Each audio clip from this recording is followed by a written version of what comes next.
met Mel. It might have been on one of the projects at Holbrook Reserve, or she's good at organising people and plants, and great family groups came along, but we're lucky to have Mel here tonight. She heads up what's called the Brunswick Communities for Nature, and you'll see its abbreviation is BC4N, and that often gives it away. They propagate plants and they encourage particularly the Merribeck Brunswick community to grow them in nature strips in their gardens, and so very proactive, I think, in promoting Indigenous plants in the inner city, which is great. And I think she's got a very small bio here.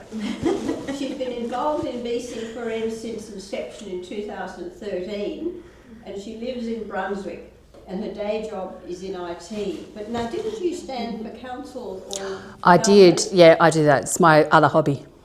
So yeah, running for council. You may see me again next year, depending on whether I get really motivated. So, yeah. So when you see Mel standing up for one of the organisations, you've got to go and either help or vote for putting a good plug in there. Tonight, I think Mel's going to tell us about the Brunswick Communities for Nature. So, please welcome Mel. Thank you, everybody.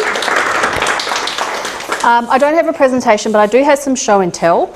I've got a timer, so I'm going to set myself a hard limit of talking for no longer than 10 minutes, because hopefully by the time my 10 minutes and the buzzer goes, we'll have having a conversation anyway with a lot of Q&A. So what's in my show and tell? So the first thing I've got in my show and tell is a brochure. So this is better than presentation. This tells you everything about what we are, why we do it, how we do it, how we can support, who we work with. And I brought a lot. And the reason I brought a lot was because the purpose of this brochure is also so that if you're a highly motivated person, you can take 20 or 30 or 40 or 50 or 3 and give it to your kinder group, your neighbours, your street collective, whatever, to also encourage them to be part of a story about local biodiversity. So it's really a rationale, not just about our group, but about the reasons that we want to promote biodiversity and how you can sort of do it. So we liberally stole from the internet, so the picture on the inside is actually probably from the Grassy Plains Network. Why are Indigenous plants important? What we can do as a particular group, where else you can get Indigenous plants for. There's something in there too about weeds, because for those of us who do public gardening a lot, weeds, well-meaning people who don't know what they're doing are almost as bad as people that plant grass and mow it. Obviously there's a lot there about our plant production, and I've got some show and tell here to talk a little bit more about that, because I know obviously the Friends of Royal Park, you do a lot of growing yourself, so you're quite an expert audience. There's a section about we support the work of. So if you don't like us, there's someone else that you will like. So that's why Friends of Royal Park are there, Friends of Moonee Ponds Creek is there, Friends of Merry Creek is there, the Upfield Urban Planters are there. So everyone in the network around the inner north is sort of mentioned, and then that's basically the blurb. So take 1, take 5, take 20, because we do produce them in bulk to basically explain everything about who we are and what we do. The other bits of show and tell I brought as well, if you haven't already seen these. Obviously, it's not true to say that we work closely with Merribeck, but I would say that the Merribeck Council is very, very supportive of the work that we do in getting people to do their nature strips. So Merribeck Council has very, very progressive guidelines, and it's really interesting being, on Facebook and all the other groups about people in the Mornington Peninsula complaining that they had to get a permit that they had to pay for. Or people saying that they got a permit that they had to pay for, and the council officer came round to their house and said that the neighbour had complained, and then they got a remediation notice about their nature strip. So we don't exist in that world in the inner north.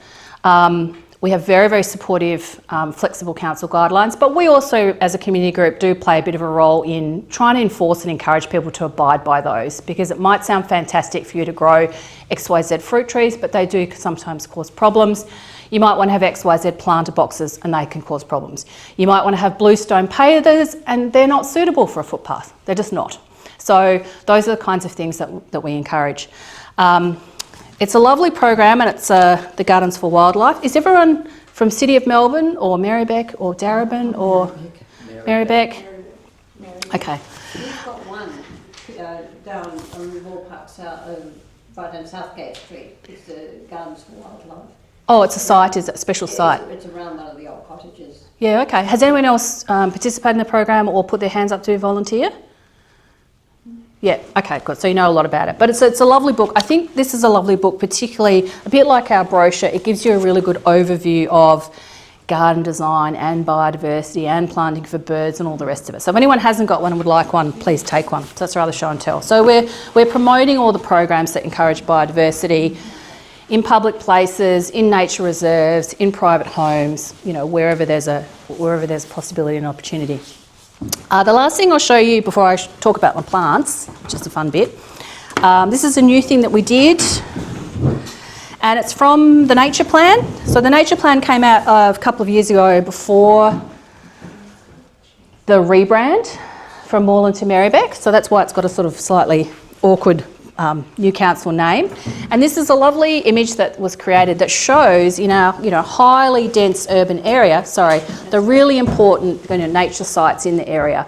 So it's got creeks listed, it's got green open space listed, and the other thing it's got listed is sort of habitat streets. So Marybeck does have some sort of designated habitat corridors.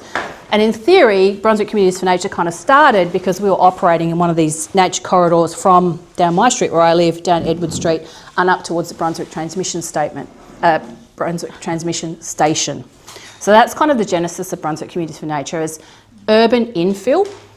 So wherever you think about the geography of our area, we've got, Moonee Ponds Creek on one side and Mary Creek on the other side, and then the Royal Park on the south side, and then maybe even Edwards Creek on the north side, or however it's bounded by the north. And so what we're trying to do is do as much infill as we can in between. And that might be gardens, or it might be upfield line, or it might be nature strips, or all the rest of it. So there we go. So that's our fundraising tea towel, but also a bit of a talking point, and great for gifts, etc. Buy it on our website. Yeah. So the last thing I'm going to show you, and then we can just maybe, I'm sure there'll be questions. So I bought a box of freebies. So you're welcome to take a plant or several if it suits you, but our plant palette, because we focus on nature strips, is very much grasses and frankly anything which is nature strip compliant. So it's really got to be 60 centimetres. We do try and bend the rules a little bit where flowering stalks of grasses, DNLs can easily get up to about the metre, but really by doing grasses and ground covers and that kind of stuff, it's nature strip compliant, and it's not kind of harmful anywhere. You can plant it in your local park. It's not going to be invasive, and it's not going to block sight lines or get into power lines or really give you too much trouble. So it is very much the sort of the grassland plant palette. We also have a fairly limited plant palette that we use, because when the program, we actually grew out of a state government program which was to help people convert their nature strips. So state government funded it, a lot of really enthusiastic volunteers. We'll come and we'll dig up the grass, we'll give you free plants, we'll have a community planting day, and congratulations. Well, that was great and all, but you got your plants, you put them in the ground, and then now what do? Which are the plants and which are the weeds? What's died, what's survived well? How am I going to maintain it? So our story has been about the kinds of treatments of sites, the kinds of plant palettes, the kinds of maintenance regimes, the kind of plants that will keep your nature strip to be more self-sufficient and self-sustaining. So the plant palette's small so that we know what they are. And sometimes people will think I'm a wizard because I go, Mel, what's this? And I go, that's a blah, blah, blah. And they go, wow, you're a wizard. It's like, no, we only deal with a really limited plant. So I can tell at 20 foot what it is because that's one of the ones that we know and that we guarantee. So that when we go and do weeding bees or when we do any sort of maintenance on sites, we know what it is. We've all done it. We've all pulled up the wrong thing. It was a sad day when I realised I ripped out my chocolate lilies. What's that? That's not one of those things. And I yanked it. I was like, oh, that's the chocolate lily that's come back up again. So it happens. So this is a box of plume grass. And I like the story of the plume grass because we've just increased the amount of production that we do. So look, I can't remember now. I should look it up. Should have looked it up beforehand. But by this stage, we've sold, 5,000 or 6,000 plants this year. And most of those we've grown. We do supplement our pallet from Vinc. They really are the only people that we buy from, and I've got to order tomorrow. But these seeds were collected from somebody in their private garden. So this is somebody who actually works in the industry, and so she collected a box of seeds for us, and then we shared it out, and we've had a forest of them. So we just, in little packets, and we divide it out to people, and they just take it home. Here's a pot, here's some seed raising mix, go crazy. And someone goes back and goes, oh, well, I've got a lot of these now what do I do? And then sometimes we'll come together and we'll have a potting out session, which is shared. Sometimes people will just do it on their own if they're feeling really confident, but we take people in to help with growing that have done nothing before and might be completely new, and a range of ways that people can sort of grow. So these are seeds collected by someone who really knew what they were doing, so we've got good confidence in the provenance of them. Otherwise, we often buy grass seeds because telling a species of poa at seed level is no joke. So you really want to know what you're doing, and I don't actually have a microscope. And even if I did, I couldn't drive it. So these are quite secure. So sometimes we plant as people are taught to, which is you have some seeds, you propagate the seeds, they get to a certain size, you prick them out, you transplant them, and away you go. We are really lazy. I don't want to do that much work. I get a handful of seeds and I just go, well, that's a bunch of dead tubes from something else, and I just sprinkle them on top. Because we're not a nursery. We don't have to practice all the things that are a nursery. I need to just get minimum viable product, and then I can sell it for $1, or I can give it away. And that's what we're really about. So people say, oh, how do you go about washing your tubes? I'm like, I don't bother with washing tubes because I don't have to, because I'm not concerned with the things that professional nurseries are concerned with. So we can take a lot of shortcuts so we can produce more plants, and they're perfectly safe for what we do. So that was my 10-minute warning. So I'm going to make a liar of myself to start off with, because I just want to talk a bit more about so we do sometimes direct seed, we do sometimes pot it out. We do give some away, but mainly we do sell. Because if we've learned anything, and that is you give people stuff for free and they value it as zero. So $1 is not a massive inhibitor, and we do specials and we do giveaways and we do and whatever, but it's someone's sort of commitment to doing it. The poly box you can see has had a long and glorious life. We scrounged it, it was left over from a Vinc order. I nicked it from the butcher next to La Manna. It came out of the bins behind the fruit and veg shop. We scrounge for these kinds of things so we don't have to pay for them. And same thing with the tubes. So we only use the same system. This is very sad looking grass, so ignore it, it was just easy to get out.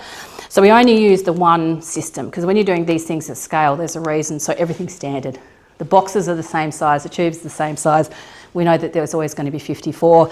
There's always a full box. We make sure it's all full because it's easy to transport, keeps itself cool, it's easier to keep wet, etc., etc.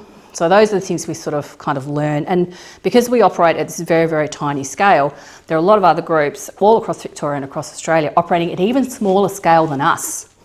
So a lot of the things we do is also say, you need polys? I've got 5 polys, you can take 5 polys. You need a few tubes? Yeah, take some tubes. So we do a bit of sort of sharing and a bit of a depot for people dropping off and picking up. People have, I bought, a few plants and I've got 6 tubes. We'll take them. And if we can't use them, we can generally sort of pass them on. So this is sort of the good story. So these were, collected last summer, potted up in autumn, and then we do 2 sales in autumn, and we're just about to do our second sale on Sunday. And then that will cover us for the year, and then we'll go back into seed collecting. So we were talking before about the seed collecting process, and so people will go out as well. I probably should confess that I have collected quite a lot of seeds off the Oak Street Reserve. Really good. Because I knew it was a, it was a meadow planting. Yeah, so I knew where the seeds go. I thought, that's probably a meadows plant. I'll be all right to get stuff over there. No.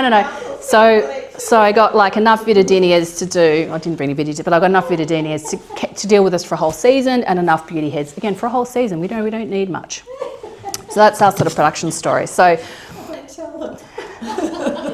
well, if Catherine had just given me her spare seeds, I wouldn't need to go and nick it from the planting, would I? But we are very careful about where we get stuff from. So our own gardens, our own nature strips, and where we have got, we know what that site is. We don't go into remnant, and we don't go into things that look like they could be, be iffy. So, we go into those known sites. So that's kind of a bit of our story. But I've got a lot of people here, I think, who already grow or all the rest of it. So, any other? What else? And you take returns, don't you? Yeah. So on Sunday, you know, our houses in Brunswick, it's like, yeah, just put them by the bins, or you can pick your plants up by the bins, etc. We were talking about technology before, and literally up until March this year, we used to operate at it with a tin, like literally a physical biscuit tin, and we were cash only. And this year we sort of got big enough that we were like, we've got a square site. We went through the hassle of getting a bank account. You know, we've got a MailChimp account. You know, we've sort of put a little bit more effort into that sort of digital infrastructure. But like I said, we're actually selling now a fair amount. And probably my final plug is October 26th. We're having, this has been a bit of a long-held dream of mine. We're having a meetup, which is like for volunteers all around Victoria who are doing similar kinds of work. There are already a lot of other umbrella groups that sort of support, like even the Friends of the Environment Network, I think, but they're mainly for like friends groups. So people who are doing maybe even funded work or who've got professionals, whereas we very much operate kind of under official structures. So we are, no joke, an anarchist collective social enterprise.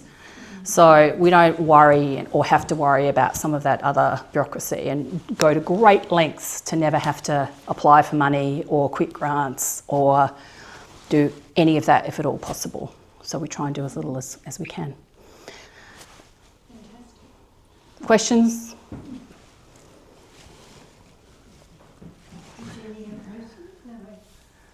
No, just what would you do to get rid of the grass first off? You've got to use the seasons. So now-ish, you know, November, December, January, February, cardboard.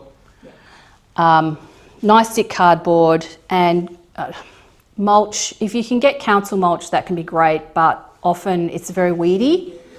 So, but that's when the solarising makes a big difference. So you're trying to smother it. The other mistake you see a lot is people will take a little patch. Well, here's my grass nature strip, and I'm just going to take this little patch and a cutout. No, you've got to do curb to curb. You've got to do curb to the footpath. You've got to do my driveway to your neighbour's driveway, because that becomes a lot more defensible. Because one thing about planting on nature strips is that nature strips are weed corridors. Like, calling them nature is, you know, pretty generous as it pertains to dandelions. So, you know, weeds blow down streets and litter blows down streets, so you've got to be able to defend it. Doing your own front yard will also help defend your nature strip, so if you can do the whole precinct, that's really helpful. But no, cardboard in summer, give it a good 3 months, let it solarise, boil what sticks out, pull up what sticks out, zero what sticks out, whatever your method of getting rid of weeds is. And then when your site's really, really good, you plant in autumn, and then you've got to be really patient in winter. Really patient. That's the worst bit. But then, you know, spring doesn't take long. For example, I was just looking at the bulbines before I came. The bulbine lilies are all springing into action. They're the first thing that comes up. So, and they'll flower beautifully all the way through. It's a few summer. You've planted them as seeds or as tube stock? Bulbines. Somebody goes, here's a bag of seed, these are bulbines. Oh, thanks for that. And then we just took the bulbines and then we just grew them. So you spread them out, or you grew them in bulbines I think we did in trays. Yeah. We didn't direct seed. Things that are best for direct seeding are all the grasses and the saltbush. The creeping, nodding, ruby are the three that we pretty much have. And I just direct seed. So I get a box of dead tubes. Yeah. You know, things, if a box like this, you might have 1 to 75% of dead tubes, and I just put them aside, maybe top them up with a bit of seed raising mix, and then just direct sow. And in fact, I'm so lazy that last year I had ruby in my front yard and it started to propagate itself on the concrete footpath under the actual plant. And I was like, oh look, there's seedlings. And I just scraped it all up and I just dumped it on a box. Because, you know, nature had done the work. I'm just trying to capture it so I can then give it away or sell it for my dollar. And my dollar basically goes to pay for potting mix. So 125 kilogram box of potting mix will do 2 of these. And if you're really lucky, you're going to get 100 plants. And if you're unlucky, you get 50 plants. So if you're thinking about growing your own, it's pretty easy. Have you had experience with median strips? Because I have a street, well my street doesn't have a nature strip. Yep. It's got a tiny little square for a dead tree that I want to contact the council about. I've only just moved into this area. Yep. But the median strip is like trees and then gravel. So I'm not sure whether there would be have to communicate with all neighbours within the street to try and... Don't tell anyone what you're doing. Why would you bother? It's going to be a big Why are you asking for permission? Just go and do it one day, and what's someone going to say? Put on a high-vis vest and get a cone. I'm supposed to be here. That is the secret. So just on trees and tree returns, if you've got an empty tree return, just log a job on your council website, but be really specific. I would like an Indigenous tree for this site. You may just get anything that just loaded off the back of the truck. So that's one of the big problems with the tree canopy project, at least in Marybeck, is that contractors have quotas. They just put any old trees on the back of the truck, and then when they drive around, they find a spot for them, they just chuck any old tree in any old spot. So if you are going to request a tree, they're very good. They'll plant it in autumn. Request it now, you'll probably get one in autumn, but be specific. I would really like to get an Indigenous tree. Whatever the tree is in your tree return, if you don't have any nature strip, a lot of these things do really well. So you can just get cut leaf daisies, some geranium, a few grasses, and they're not going to kill the tree. You know, it's going to be absolutely fine. The other question we get asked a lot is, well, what do I need to do to my soil? And the answer is nothing. Just get a pick and just hack away into it and plant the plant. Like, don't worry. You don't have to turn it over. You don't have to compost it. You don't have to fertilise it. And quite frankly, if you can water it for the first week or two, after that, you don't have to water it. It's on its own. Yeah. But it's going to be probably okay. And again, one of the reasons we do plants so cheap is like, well, you know what? You came to us, you bought a grass, it was a buck. You took it back, a dog pooed on it and it died. You come back and you get another one and you try again. And that's what you sort of got to keep doing. Scraping up gravel doesn't sound like a good time. So if you really want to do something in your neighbourhood...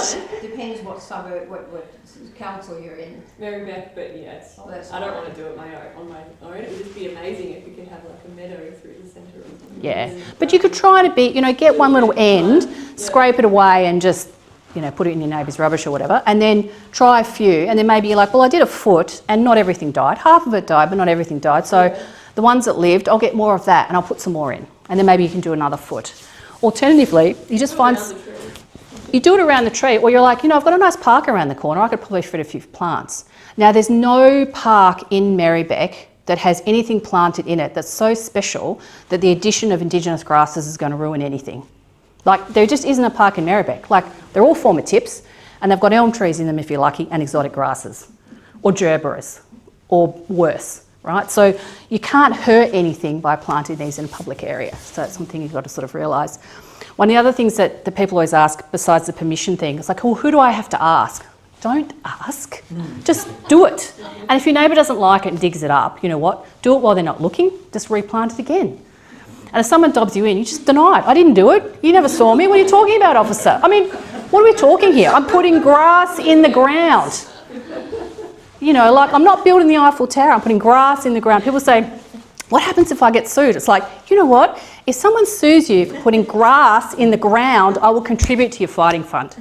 So you've got to be a bit sort of realistic about sometimes the risk. But then going back to the bluestone, don't build bluestone walls, because that is a hazard to people trying to cross nature strips. So just watch out for that. Interestingly though, do you experience people getting cross? Or do you get a bit of pushback from people? Because I've worked in revegetation and people get angry sometimes and I can never understand it because... Yeah. It's really fascinating. I think culturally around here, we don't have those kinds of problems. I mean, one thing that's been fascinating in getting this meetup going is the way that different areas and regions, I was saying before about in other councillors where people, their neighbours complain and dob them into the councils and then the councils do something about it. Like, we don't live in that world. I dob my neighbours into the council does nothing. So we don't live in that world in the north. And then actually really interestingly being in Brunswick, people in Brunswick, I reckon half the horticulturists and ecologists in the state live in Brunswick anyway, right? So, the people that come to some of our sales, sometimes I go up to people and go, oh, what's this? And they go, well, that's a blah, blah, blah. They know more about most. But all you need to do is go the other side of the creek. I cannot find a group in Darebin doing nature strip planting. I cannot find a group in Darebin doing sort of ecologically based planting. There is a Gardens for Wildlife program, but it's really locked down. And the sustainability group as well is not seemingly involved in sort of that kind of ecology. So we're very lucky in the neighbourhood that we live in and the space that we've got. I think if you walked into Brunswick though and looked at it, I don't see success. For the number of plants that we personally get out there compared to all the other work that I know goes on, You know, when the day comes that council's really only planting Indigenous understory, which does happen in other councils, like when I'm actually from Adelaide originally, when I go to Adelaide and I see what the City of Adelaide plants, some places are doing a fantastic job. There's some regional councils doing a fantastic job, some outer suburban councils doing a fantastic job. I would say that with urban cooling and some of those things, we've actually gone backwards a bit from an ecological basis of some of this kind of planting work. I don't know whether you find that in Royal Park, but you're nodding. So, you know, it's less of a thing. But anyway, I'm so far over my 10 minutes. Could you just explain a bit more about what you're saying about the bluestone wall? What do you mean? So you think about how much bluestone there is in Brunswick. Like most of us, there's old laneways or fences that are broken down, or there's a lot of remnant bluestone just sort of in our urban area. And sometimes people think, well, I'll put a barrier around my plants, or I'll beautify my nature strip garden by putting logs on it. Those are tripping hazards.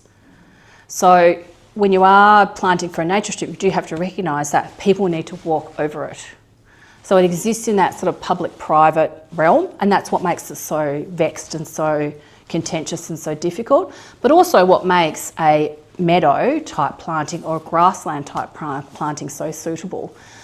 Yes, you might have trouble rolling a pram over it. Yes, you might have a bit of trouble getting a wheelchair over it, but ultimately it's still quite permeable for humans, and it doesn't really have tripping hazards. Just might kill the plant. Look, yeah, but they're pretty. They can be very tough, and that's another thing about them. They're very tough. That's why we choose them, and they do pretty well. As an example, like in a square metre, how many plants would you put in? For grass, 9 per square metre. For bluebells or clustered everlasting, 16 per square metre.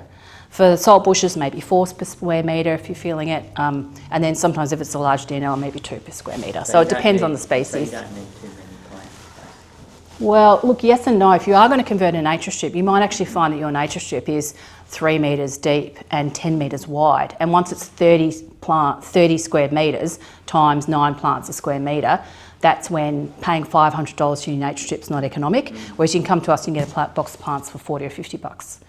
So you can, and you do need to bomb it because it's defensive planting. Yeah. You've got a mass plant to be defensive. You don't just put one grass and hope for the best.